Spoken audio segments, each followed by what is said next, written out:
Hierdie 7de week in lydenstyd staan bekend as Heilige Week en baie kerke noem vandag Heilige Maandag, die dag waarop Jesus onder andere daar in die tempel die Joodse godsdienstsysteem van offers en betalings en hulle konsep van sonde en vergifnis afgewys het.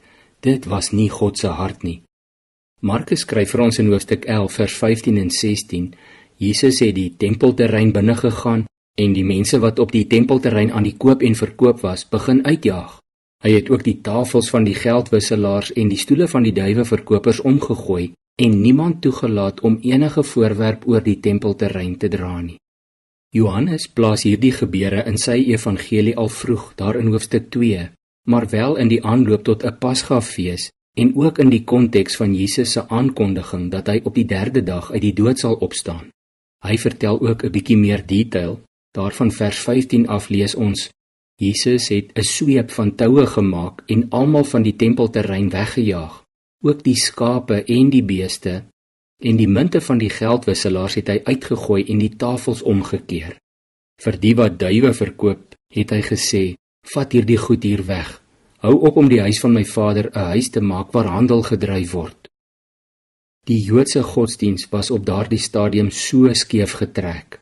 Hulle het God glad nie verstaan nie, en die sogenaamde skrifkenners het 'n totale wanvoorstelling van hom voorgehou.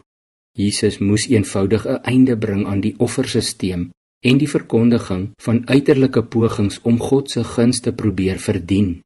Daarom verjaag hy die wat offerdiere sommer daar in die tempel verkoop. Daar is ook iets te verstaane van die wanpersepsie van sogenaamde klein en groot sondes.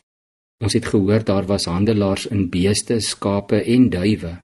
Dit was natuurlik vir die grootte of die hoeveelheid sonde waarvoor Jode kom offerdiere koop het.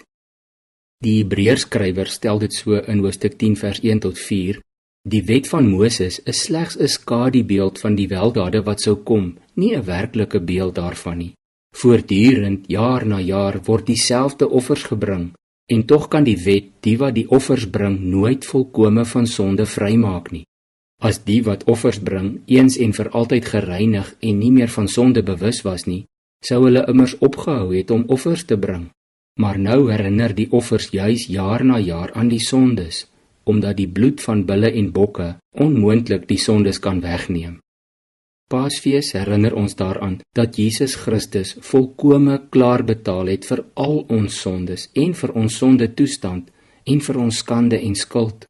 Ons is geestelik skoon gewas, permanent en ewig skoon gewas deur die bloed van die lam. Jesus se boodskap van vergifnis en insluiting kom hier duidelik na vore in sy uitspraak in Markus 11 vers 17. Hy het hulle geleer en gesê, staan daar nie geskryf nie, my huis sal 'n huis van gebed vir al die nasies genoem word. En hierdie is 'n profetiese woord aangehaal uit Jesaja 56 vers 7. Kom ons bid saam. Here Jesus, baie dankie dat ons hierdie week kan terugdink aan alles wat U gedoen het in daardie week voor U kruisiging en opstanding.